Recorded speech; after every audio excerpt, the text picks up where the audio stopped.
सुबह 7 बजे जंगबंदी हो गई थी। सही। जंगबंदी तो नहीं कहूँगा, इसको सीज फायर भी नहीं कहा जाएगा, इसको ये कहा जाएगा जैसे एक जंग के दौरान वो होता है ना, एक थोड़ा सा वक्फा आता है दोनों तरफ से। मतलब वो सीज फायर नहीं होता, वो ये होता है कि बस वो बहुत ज़्यादा लड़ाई के बाद, अगर आप वो उसमें भी देखें ना, पहले ज़माने की भी लड़ाइयाँ होती थी, बहुत ज़्यादा लड़ाई के बाद वो एक होता था कि वक्फा ले रहे हैं भाई, अब सुबह लड़ेंगे दोबारा, सही। शाम हो गई अब यहीं रुक जाओ, सुबह दोबारा लड़ाई जंग शुरू होगी। तो उस किस्म की एक अंडरस्टैंडिंग है जिसमें एक वक्फा आ गया है, ठीक है। और वक्फा जो है वो 4 दिन का है, और उस 4 दिनों के अंदर जो है वो उधर से सबसे पहले तो हमास ने ये जो कैदी हैं ये पहुंचा दी हैं रफ़ा की बॉर्डर पे अभी थोड़ी देर पहले। उसमें जो थाईलैंड के बाशिंदे हैं, और थाईलैंड ने शुक्रिया अदा किया है, और थाईलैंड का कहना यह है कि उनके 12 जो हैं वो उनके लोग जो गज़ा में थे उनको रिहा कर दिया, और उसमें मिस्र ने इम्पोर्टेंट रोल प्ले किया है। मिस्र ने भी रोल प्ले किया और कतर ने भी रोल प्ले किया है। सही। और फिर जो है वो उधर से अब कुछ देर के बाद जो उफर जेल है, जो कि मगरबी किनारे पे है, मगरबी किनारे में मौजूद है उफर जेल। ऊपर जी। अगर हम जेलें देखें ना, ये इस तरह से है कि ये ऑक्युपाइड इलाका जो है ना, अगर हम नक्शे में देखें तो यहाँ पर हमें एक उफर जेल जो है, पहले तो इनको रखा हुआ था, ये पीछे की दूसरी मुख्तलिफ जेलों में थे ना, तो सबको उफर जेल तक पहुँचा दिए। तो ये उफर जेल से फिर इनको अच्छा, इनको कहीं छोड़, जो फ़लस्तीनी छोड़े जाएंगे अभी थोड़ी देर में, जी। जिसमें ख़वातीन और बच्चे हैं, बच्चे शामिल। बच्चों से बराती के 18 साल से कम उम्र, तो उसमें 24 ख़वातीन हैं और 15 जो हैं वो उसमें 18 साल से कम उम्र नौजवान हैं। तो इनको जब रिहा किया जाएगा अभी थोड़ी देर के बाद, तो ये अपने घरों में चले जाएंगे। ये मगरबी किनारे में ही इनको पकड़ा हुआ है, मतलब इनको कोई बॉर्डर नहीं क्रॉस करना, इनको जेल से छोड़ा जाएगा, इनका घर उधर ही है, मतलब ये उधर से मगरबी किनारे से पकड़ा। वो जो है उनको रफ़ा से वो मिस्र जाएंगे सही। रिहा होके, जो रिहा होके। हमास ने जिन लोगों को रिहा किया है। सही। ये उधर से ही रिहा, इनको ये वो हैं जिनको पकड़ा था, किसी ने कोई पत्थर फेंका है, किसी ने कोई किसी से चेक पॉइंट पे गाड़ी नहीं रोकी, कुछ नहीं किया, तो उनको पकड़ के जो अंदर डाला हुआ था तो वो था। अच्छा, लेकिन इसमें जो है, इसमें ये हुआ कि 2-3 बातें इसमें जो चल रही हैं वो अब व्हाट नेक्स्ट। एक तो ये है कि इसके बाद एक दूसरा पेचीदा मामला शुरू होने वाला है, और वो पेचीदा मामला जो है वो ये है कि अच्छा, कतर में इससे पहले जो है कल जब ईरान के, अच्छा ये सारे वज़राए ख़ारजा तो मौजूद हैं मैक्रों के पास, मैक्रोन की। ठीक है ना, सऊदी अरेबिया, जॉर्डन, जी। टर्की, ये सारे मैक्रों से मिल के, और फिर उसके बाद वो ज़ाहिर है मैक्रों भी, और वो सारे इसमें एक्टिव हैं, यूरोप के कई ममालिक भी और इस्लामी ममालिक भी। और इसमें जो है वो जो बात हुई थी, मोसाद को कहा गया था, तो मोसाद के सरबराह ने उसको कहा है कि नहीं, बिल्कुल हम ऐसा नहीं करेंगे। ये यकीन दहानी उन्होंने अरब ममालिक को भी करवाई है और अमेरिका और यूरोप को भी करवाई है कि हम बाहर की सॉइल पे कत्ल नहीं करेंगे। लेकिन मुझे नहीं पता कि मोसाद आगे क्या करेगी। बहरहाल ये यकीन दहानी उनसे ली गई है, सही। क्योंकि फिर ये एक आलमी सतह के ऊपर ये जो है ना, ये टारगेट किलिंग्स का सिलसिला शुरू होगा जो ख़त्म नहीं होगा, और उसमें तीसरी पार्टियाँ भी आ जाएंगी, ठीक है ना, कि उसने किया उस पर डाल दिया, उसने किया उस पर डाल दिया। इसमें जो सबसे अहम बात है जो मैं आपको ये बताऊं कि व्हाट नेक्स्ट, जी। इसमें 2 चीज़ें हैं जो वक्फे में जाने से पहले मैं चाहूँगा कि यहाँ पे मैं जी। बात जी। कर लूँ।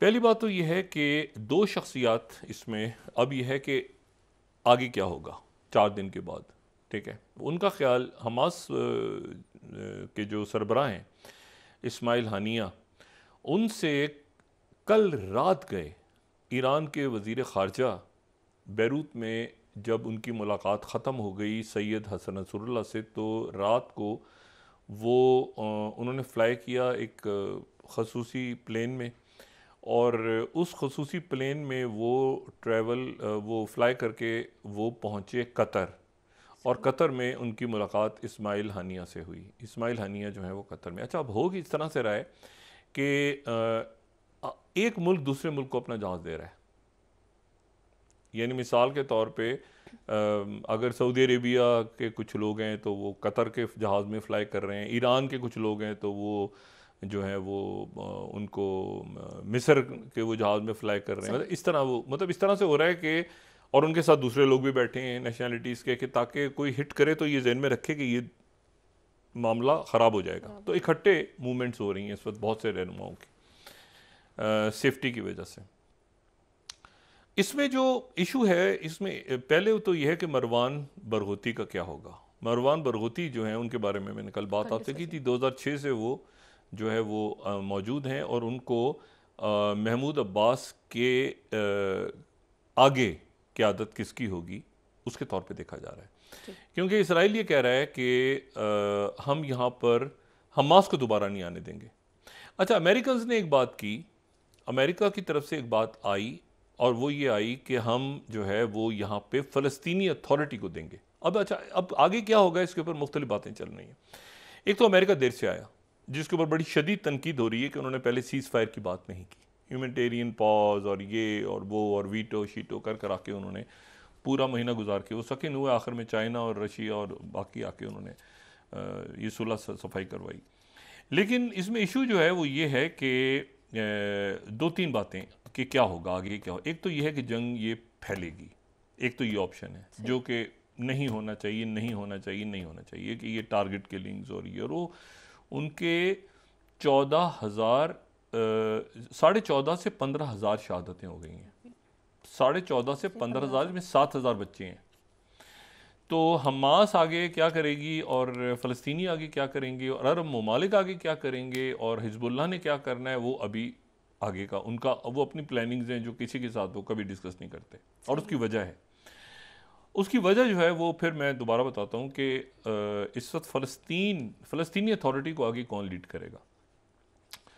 जो इन्होंने इसराइल ने गड़बड़ की है बहुत बड़ी, वो ये की है कि देखें इनके 2006 में जो है वो यासिर अरफात का तो इंतकाल हो चुका था जब इलेक्शंस हुए हैं वहाँ पे। फ़लस्तीनी अथॉरिटी एक आर्जी सा एक वो था, ओस्लो अकॉर्ड हुआ ना 93 में, तो उसमें एक आर्जी सा वो एक फोरम बन गया फ़लस्तीनी अथॉरिटी, जो कुछ सालों के बाद उसने जो है वो फ़लस्तीनी रियासत बनना था, 2 स्टेट सोल्यूशन था वो, ठीक है, ये था ओस्लो अकॉर्ड। अब हुआ ये कि वो ओस्लो अकॉर्ड तो कभी उसके ऊपर अमल दरामद हुआ ही नहीं, जिसके नतीजे में 2000 में इंतफादा हुई और ये मरवान बरगोती और ये बड़े, और फिर दूसरी इंतफादा हुई और ये मामला ख़राब होते गए। 2 स्टेट सोल्यूशन जो पाकिस्तान का नुक्ता नज़र है, जो अमेरिका का भी है, जो यूरोप का भी है, जो सारे अरब ममालिक का है, लेकिन उसके ऊपर वो जहाँ पर 2 स्टेट सेकेंड स्टेट थी वो वहाँ पर अपनी उन्होंने अब आबादियाँ खड़ी कर ली। तो क्या अब अमेरिका उन आबादियों को गिराएगा जहाँ पे यहूदी आबादकार बैठे हैं और जहाँ उनके रोज़ वजीर घूमते रहते हैं। फिर इस बात को जो इन्होंने छोड़ रहे हैं लोग, तो ये तो अपने इलाके में छोड़ रहे हैं, गज़ा में तो नहीं, ये तो मगरबी किनारे से पकड़े हुए लोग मगरबी किनारे में ही छोड़ रहे हैं, तो फिर पकड़ लेंगे दोबारा, इसकी क्या गारंटी है। तो उधर हम ये बिल्कुल आप समझें कि इस वक्त एक सन्नाटा है और वो कहते हैं ना कि ट्रिगर्स के ऊपर हाथ है कि किसी वक्त भी कोई मामला ख़राब होता है तो कोई किसी पे एतबार करने को तैयार नहीं। दूसरा जो मामला है मैं आपको बताऊं वो ये है कि एक तो ये है कि फ़लस्तीनी क़यादत किसके पास, फ़लस्तीनी अथॉरिटी कहाँ गई, ठीक है, क्योंकि ये सारी जो लड़ाई हुई है ये तो हमास ने लड़ी है। हमास 2006 का इलेक्शन जीत गई थी और उसके बाद वहाँ एक तसादुम हुआ था गज़ा में जो है, और गज़ा में तसादुम हुआ था तो उस वक्त ये हुआ था कि महमूद अब्बास के एक राइट हैंड, जो उनके राइट हैंड और उनके बड़े यानी आप समझें कि करीबी साथी, और उनका ताल्लुक़ खान यूनुस से, वो खान यूनुस से उनकी वाबस्तगी हुई और उसके बाद जो है वो खान यूनुस में ही वो पले बड़े, और उसके बाद ये हुआ कि वो जो है वो उनको वहाँ पर जो अबू फादी उनको कहते हैं, और वो जो हैं वो अल-अमन अल-वकाई के नाम से एक तंजीम बनी जो फतह ने बनाई, हमास ने नहीं, फतह ने बनाई, और वो मुसल्लह थी। और उसका काम ये था कि क्योंकि लड़ाई हो गई थी ना हमास और फतह की, तो उनका काम ये था कि क्योंकि हमास यहाँ पे स्ट्रांग हो गई थी गज़ा में, तो उनका ये काम था कि फतह की तरफ से गज़ा के अंदर लॉ एंड ऑर्डर को आपने मेंटेन करना है, ठीक है। तो वो 20,000 के करीब नौजवान उसमें शामिल हो गए और वो मुसल्लह थे और वो बड़े, उन्होंने वो हमास को के ख़िलाफ़ बड़ी सख्त कार्रवाइयाँ की। हमास को पकड़ा, हमास को के लोगों को अंदर डाला, जेलों में डाल दिया, सब कुछ किया सारा। उनका नाम मोहम्मद दहलान। अच्छा, मोहम्मद दहलान जो हैं वो उसके बाद ही हुआ कि मोहम्मद दहलान ने जब ये बनाई तंजीम, तो जाहिर है कि उस वक्त ये तंजीम बनाई उन्होंने, हमास ने नहीं माना था ओस्लो एकॉर्ड को, या थोड़ा सा मान भी लिया था कि टू स्टेट सोल्यूशन बनेगा, चले हम इलेक्शन करवा लेते हैं, तभी तो इलेक्शन हुए थे ना। इलेक्शन में उनके वज़ीर आज़म जीत गए थे, हाँ, इस्माइल हानिया। उसके बाद लेकिन ये हुआ कि ये जो मुसल्लह फोर्स बनी थी, इसने हमास के साथ के बहुत सारे लोगों को मारा, पकड़ा, सब कुछ किया। और फिर उसके बाद ये हुआ कि इस्माइल हानिया पे एक अटैक हो गया। उस अटैक में भी उन्होंने कहा कि जी ये अटैक जो है ये मोहम्मद दहलान ने किया है। अच्छा, मोहम्मद दहलान जो है जो भी कुछ कर रहे थे वो यासिर अरफात, लेकिन यासिर अरफात से भी फिर उनकी लड़ाई हो गई मोहम्मद दहलान की, और वो चले गए महमूद अब्बास के साथ। महमूद अब्बास जो है उनका भी तनाज़ा चल रहा था यासिर अरफात साहब से आखिरी दिनों में। और उसके बाद जो है वो ये हुआ कि यहाँ पर मैं BBC कोट कर रहा हूँ 2006 का, चौथी स्लाइड।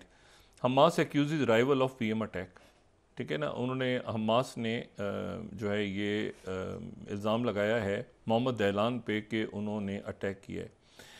अच्छा, और मैं उसके बाद सिर्फ ये बता दूं, ये 2003 का मैं न्यूयॉर्क टाइम्स दिखा रहा हूँ, 8 स्लाइड, रेफरेंस देना ज़रूरी है। Man in the news, Palestinian security as Mohammad Yusuf Dahlan. सारी सिक्योरिटी जो है वो फ़लस्तीन की, गज़ा और गज़ा की ख़ास तौर पे वो इनके पास चली गई। अच्छा, और उसके बाद जो है वो यहाँ पर फिर, लेकिन फिर ये हुआ कि इनकी जो है वो, अच्छा फिर उसके बाद 11वीं स्लाइड राइटर्स की देखें तो Hamas slams Abbas choice of Dahlan as security head. Hamas ने शदीद तनकीद की थी महमूद अब्बास पे कि मोहम्मद दहलान को जो है वो सिक्योरिटी हेड क्यों बनाया गया है।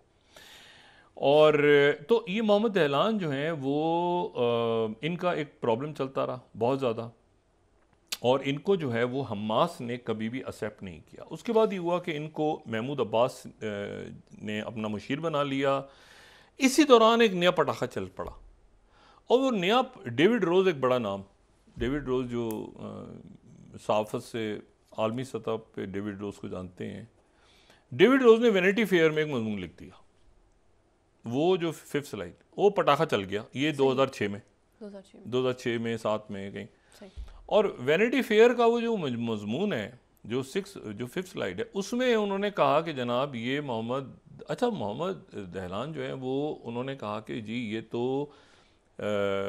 CIA इसराइल, और ये हमारे साथ ये राब्ते में थे, और अगर हम दिखा सकें 5th स्लाइड वैनिटी फेयर की, तो उसमें अगर तैयार है तो